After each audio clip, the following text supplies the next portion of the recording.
เด้อรถจกแปลงทางนี่เด้อเบิ่งเอารถจก เมื่อง่ายอยู่รอบคันนี้ มันปัดขี้ต้มมดเลยรถจกแปลงทาง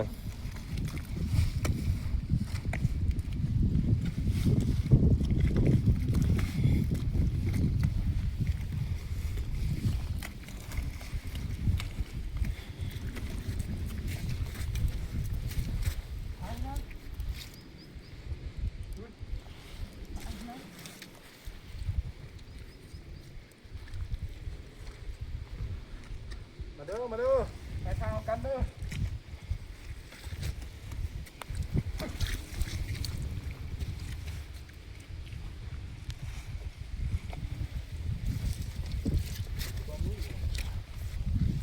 ทุลักกันดานได้พี่